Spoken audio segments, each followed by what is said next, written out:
Welcome to the Healthy Living Podcast, hosted by coaches Bill and Esten. With so many fitness fads and trends, compounded with hundreds of mixed reviews, it is nice to know that this madness can be simplified into meaningful content, whether you want to believe it or not. There are millions of Americans that are literally eating themselves to death, a learned behavior that has been passed down from generation to generation. Let's connect with the team that has the knowledge and experience to change this.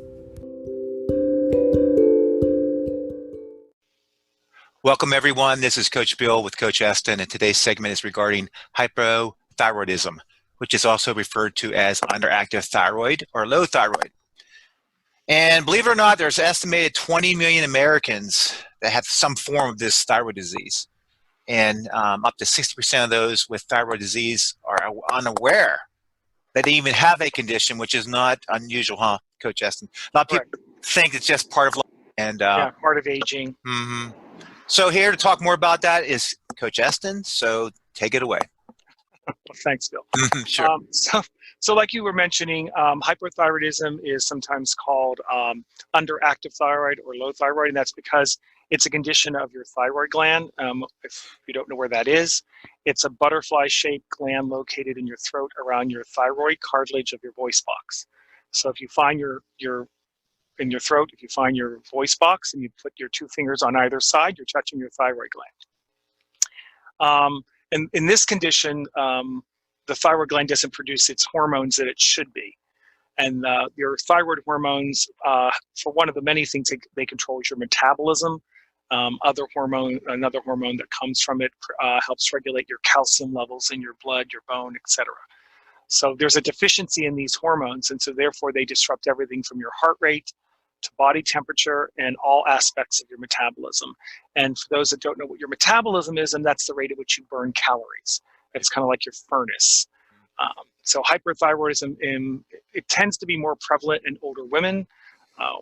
We still don't know why exactly. We think it has something to do with estrogen levels. But major symptoms include fatigue, cold sensitivity, constipation, dry skin, and unexplained weight gain, although kind of explainable because of the metabolism is dropping. You're not burning as many calories. So therefore your fat weight will continue to increase. And there are treatments for it. Most treatments consist of replacing those thyroid hormones that are being produced. So that's kind of like an overview of the condition. It is a common disorder, unfortunately, in older women. Let's so some of the causes. One of them is autoimmune disease. It's the most common of the hyperthyroidisms. It's known as, and I hope I'm pronouncing this right, Hashimoto's thyroiditis, which is a form of inflammation of the thyroid, and that's because the immune system cells are attacking thyroid cells and inflaming them as if they're an invading force. Unbelievable. Yeah, our mother had that. Myxedemia or mom's disease is another term for an advanced hypothyroidism. And in this condition, it occurs when the body, again, doesn't produce enough thyroid hormones. And that, again, is sometimes a side effect of menopause. So that's why it's called mom's disease, because older moms get it. Okay. Other causes can be just over-response to some type of hyperthyroidism treatment. Thyroid surgery, radiation therapy such as interferon alpha therapy in treating cancers, and it can also be a side effect of medications. You're taking certain medications to treat one thing, and then the end result is a hypothyroidism. You may see that in some like antidepressants, and one of they'll say some of the signs or symptoms will be weight gain. So that could be because it's affecting your thyroid. Interesting. So again, regardless of whether it's that autoimmune disease or it's due to side effects of menopause, you'll have fatigue. Like I mentioned, you'll become so sensitive to cold, and you'd say, well, look, they have all this body fat. How can they be cold? They become sensitive to cold. With the weight gain, there's a puffy face, a hoarseness in their voice. Do you remember how our mother's voice changed? It became very, very hoarse. And then also muscle weakness, which is probably why I explained why she couldn't walk. Her muscles just got all weak and would give out under her. Legs would just give out under her. Yep. So she went from a cane to a walker to a wheelchair in relatively short order. And it was a side effect of this because of how calcium it works with muscles. So let me ask you something else real quick. What are the early signs? My understanding is it usually the sensitivity to cold and fatigue. Some people confuse this with chronic fatigue syndrome. I see. Okay. Yeah, and then of course you'll notice, you're right, the weight gain. And a lot of the weight gain is you look puffy. Remember how Mom said she felt like a bloated toad, and she would get a condition called petechiae, which is in the extremities. All the capillary beds would burst because of the increased water and interstitial pressure that she would have because her lymphatic system wasn't flushing out correctly due to the low metabolism. So that's, remember her, she got a puffy face. Oh yeah. Yeah. So that's usually those first early warning signs of that. And it progress, hoarseness, then a muscle weakness. Usually it's a progression of, okay. Yeah, and especially for a person who isn't used to having a lot of weight, suddenly now you're dealing with more weight, and that weight is extra fat, extra water. Right. Your body isn't accustomed to that, so your legs are going to get weaker because they're not used to holding so much weight. So, so that's why some of the treatments for this, there is synthetic hormones. One of them is called Synthroid. It's an oral medication that restores adequate hormone levels. Mom was on this, so it helps reverse signs and symptoms of hyperthyroidism. They'll feel better, but in some cases, because no one comes in a nice little box. You can have hyperthyroidism, but if it's coupled with, let's say, diabetes, which is then coupled with a heart condition, which is then coupled with a respiratory condition, feeling better, I say that in quotes because you take medications for one, which could exacerbate another, and then you take medications for that, and before you know it, you have 14 pills you take a day, and you can barely lift your head off a pillow. So that's why early intervention, I think, is a better way of going with this. And just for starters, I always say consider the effects of hypothyroidism can have on your weight. So it's obvious that if you put what you put into your body does matter, especially if you're managing a condition like hyperthyroidism. So I'll talk about exercise first, and then we can talk about diet. Because of the effects on the body, low impact aerobics is recommended because hyperthyroidism and its effect on the muscle skeletal system, it does weaken your joints. So just walking or riding a stationary bike are considered great low impact exercise. Depending on the type of yoga you take, yoga is also recommended. Just remember that too much stress on the body can cause receptor cells to resist thyroid hormones and weaken the immune system. So you don't want to weaken your immune system too. So that's why, sorry to interrupt, just to hit home about low impact / aerobic. Aerobic is low impact. I mean, because it's a slow. It can be, yes. There is high impact aerobics. But we're saying low impact, you know. Yeah, low impact, and that's just consistently walking. And it really, just even 10 minutes of aerobic exercise can significantly improve your overall health and even your sleep quality. Right. So if you have any sleeping issues, these can also be reduced. Like if you have sleep apnea or restless leg syndrome. Exercise also prevents any daytime sleepiness or even foggy feeling that you can get with hyperthyroidism. Yeah. So, just get up and move. We've said that 1,000 times. Consistently and on a regular basis is so key. You just can't do it once or twice a week. It has to be every day. Get up and do something, even if it's a 30-minute walk or 10-minute walk. Exactly. Something every day. I'll put in there, it's not in here, but for my clients, I'm highly recommending stretching before you go to bed. Correct. Before and after exercise, but definitely. And that's where the yoga or Pilates can come in. Yes. Yeah. As far as diet, we all know that vegetables are essential to a healthy diet, but if you have hyperthyroidism, it's advised that you avoid such vegetables like turnips and cabbage because they can block thyroid hormones. Yeah, I know, unfortunately. Yeah, right. So very high intakes of these types of vegetables can have a profound effect on the thyroid and hyperthyroidism. It causes the thyroid to insufficiently produce thyroid hormones. But it is a good idea, therefore, to limit your intake of Brussels sprouts, cauliflower, kale, bok choy, because those, again, have been shown to interrupt iodine's ability to form thyroid hormones and therefore interrupt the function. You know that in Western Pennsylvania, where I live, that's 90% of the population. I know. No, it's right. We grew up on stuffed cabbage. I know. I love cabbage. But and we're not saying avoid it, but just be mindful of the amount that you're taking. Yeah. More foods that are recommended are soy foods like tofu or edamame, fruits and starchy plants like sweet potatoes, peaches, strawberries, nuts and seeds, millet, pine nuts, peanuts. Hopefully you don't have a nut allergy. Hopefully, yeah. So if you're into seaweed, roasted seaweed, kelp is also recommended because it's rich in iodine, which is a trace element in thyroid function. Salted nuts like Brazil nuts, macadamia nuts, hazelnuts, because they have selenium, and that helps support just overall thyroid function. Other foods are like baked fish, frozen yogurt, fresh eggs, etc. But again, I would recommend working with a dietitian. Sorry. That's right. How about pork and red meat? Red meat, as we get older, is not recommended in high quantities, just because of how we metabolize meat as we get older. It's generally speaking, right? Yeah, and pork is another, although it technically is the other white meat.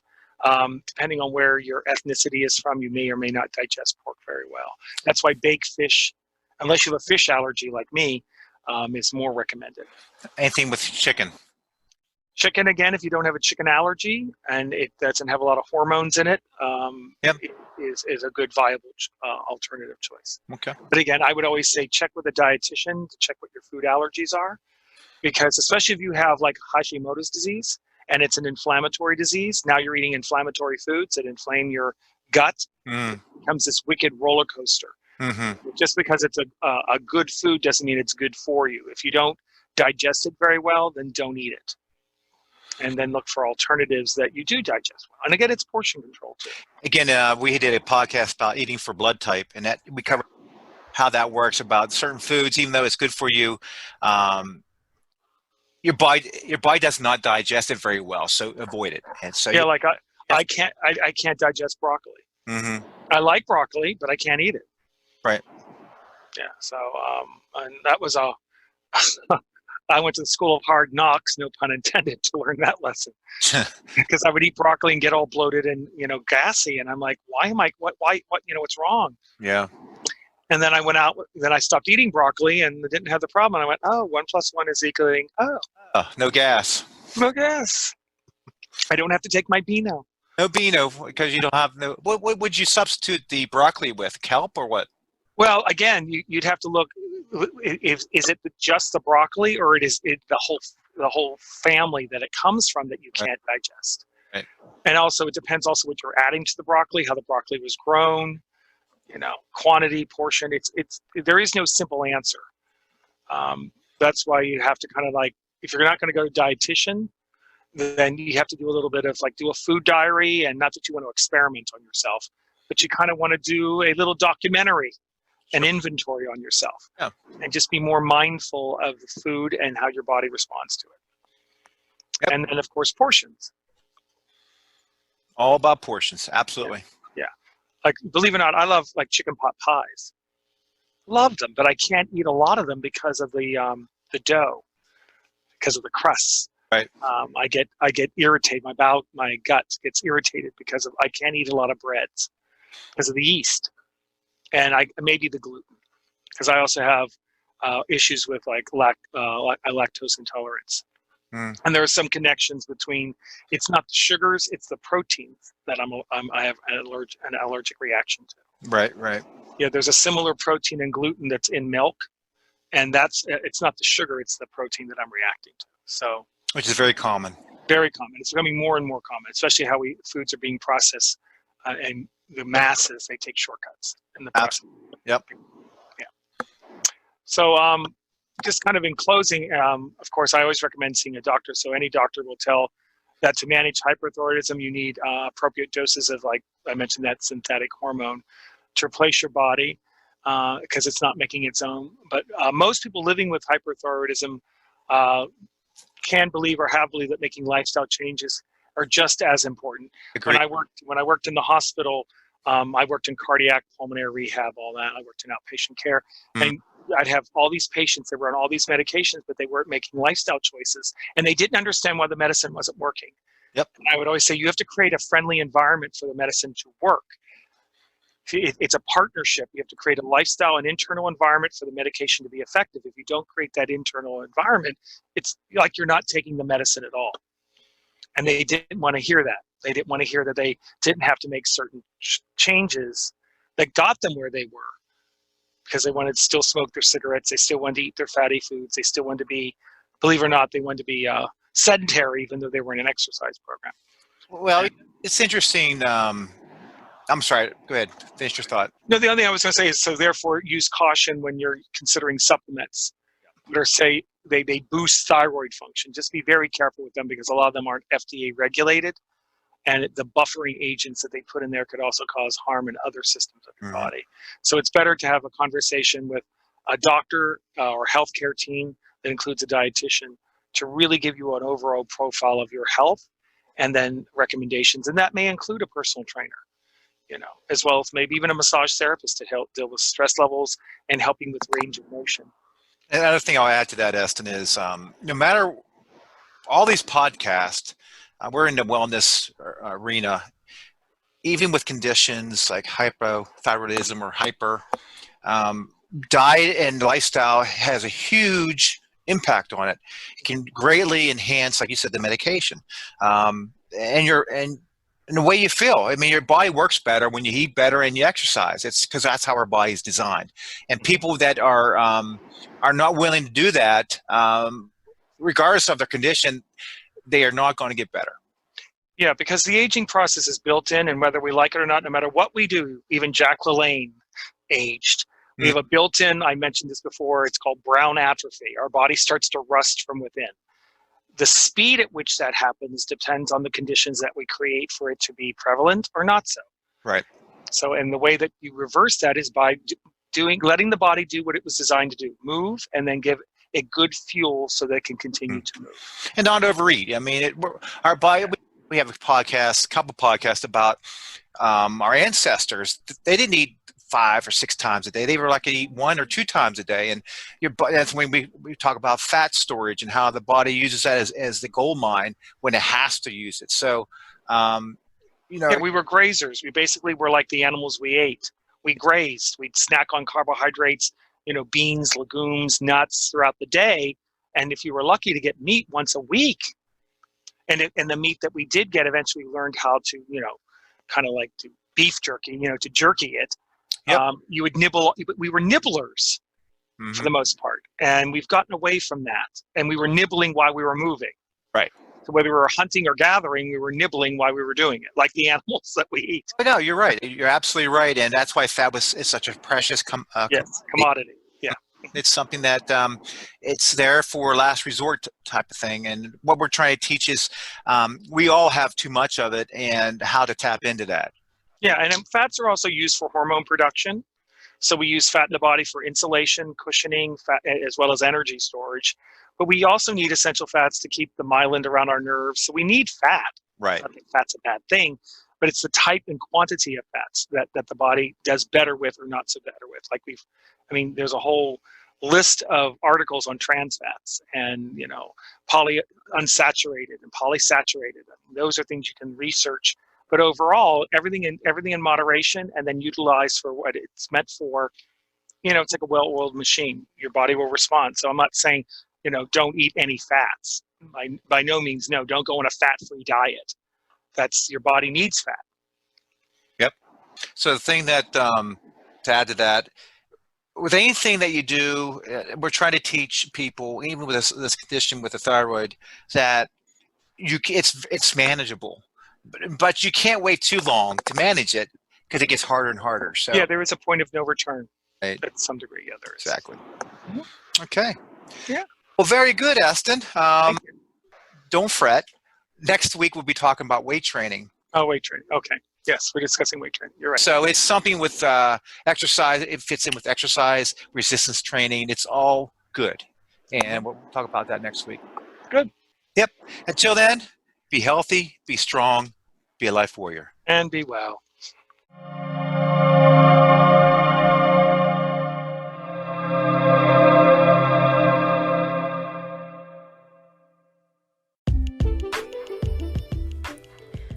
The opinions and topics expressed in this podcast are those of the participants and do not necessarily support the opinions and views of the wellness community.